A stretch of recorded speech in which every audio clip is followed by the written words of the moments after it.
ideas on how to address the ever-increasing homeless situation. We'll start down there with Mike.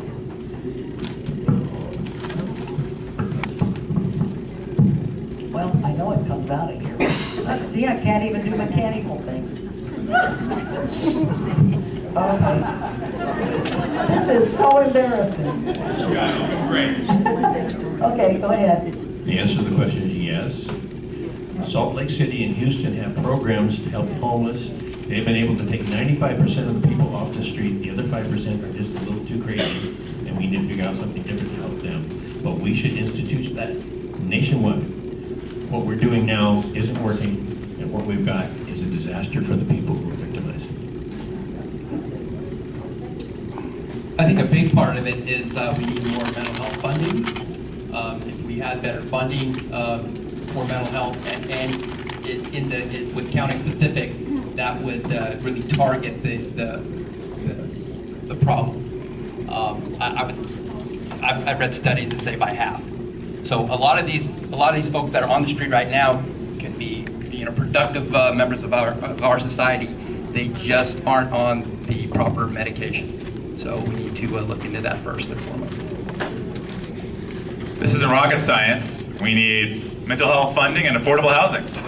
Right now, in DC, the Secretary of Housing is Ben Carson.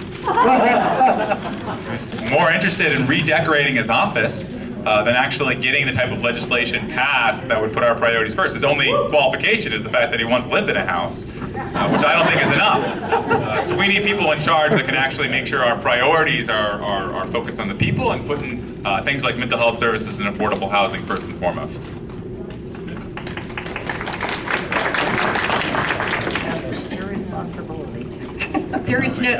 There is no question we need to do more to address the ever-growing homeless population. But I think it also starts with us as a society. We need to treat them as individuals, as human beings, and not discarded members of our society. It starts there. But I'd like to see more expansion in terms of funding for mental health and drug abuse assistance, because a lot of these individuals suffer from addiction, and so we need to be able to expand on some of those.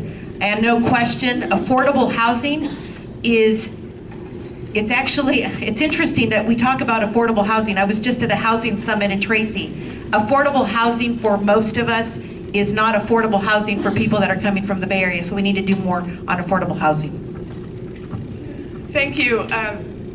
I hope I'm not being repetitive, but we know that about 30% of our homeless population suffer from addiction. About 30% of these people suffer from mental illness, and the others, it's sometimes circumstantial. And they all, at some point, end up in the emergency room.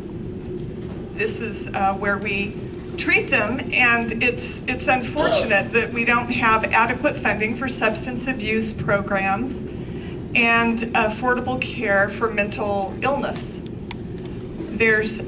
We know how to care for these people, and I know several of them personally that grew up right here in Modesto with my children. And it's very sad to see them on the streets in the situation that they're currently living. So I think, as was mentioned, it has to be a priority, that we actually will not tolerate our people living like this. Thank you. Okay.